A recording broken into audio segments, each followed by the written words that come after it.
Revelasyon ni Dennis Padilla ikinagulat ng netizens. Manila, Philippines. Nagulantang ang publiko matapos isiwalat ng veteranong aktor na si Dennis Padilla ang muntikang pagkansela ng kasal ng kanyang anak na si Claudia sa fiancé nitong si Basti.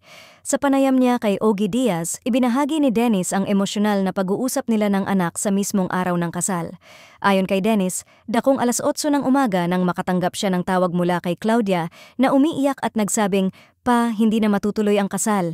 Dahilan umano ng dalaga, hindi niya ramdam ang interes ng fiancé sa kanilang pagpapakasal sa mga huling araw bago ang seremonya.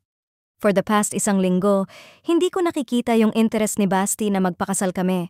Parang hindi siya sure," ani Claudia, ayon sa kanyang ama. Nagbigay naman ng payo si Dennis na kung hindi ito sigurado, mas mabuting huwag nang ituloy ang kasal.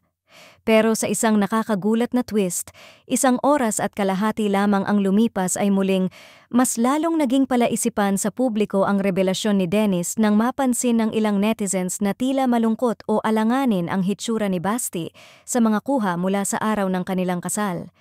"Yung ngiti niya parang pilit," komento ng isang netizen. "Hindi siya mukhang masaya, mukhang pinilit lang," dagdag pa ng isa. Ilan pa ang nagsabing tila hindi nagmula sa puso ang desisyon ni Basti at posibleng pressure mula sa pamilya o lipunan ang nagtulak sa kanya para ituloy ang kasal. Habang may ilang nagsasabi na baka wedding jitters lang ang naramdaman ng lalaki, may ilan ding naniniwala na baka hindi talaga ito emotionally ready sa pag-aasawa, isang bagay na mas dapat sanay na pag-isipan pa ng mas maigi. Samantala, maraming netizens ang hindi nagustuhan ang ginawa ni Dennis Padilla sa pagbabahagi ng sensitibong usapan nila ni Claudia. Para sa ilan, dapat ay itinago na lang ito bilang isang pribadong bagay ng pamilya. Bakit kailangan pang ilabas sa publiko ang ganitong klaseng kwento? "Napaka-personal nito," sabi ng isang netizen. "Hindi nakakatuwang isiwalat ang pinagdadaanan ng anak mo lalo na't kasal yan.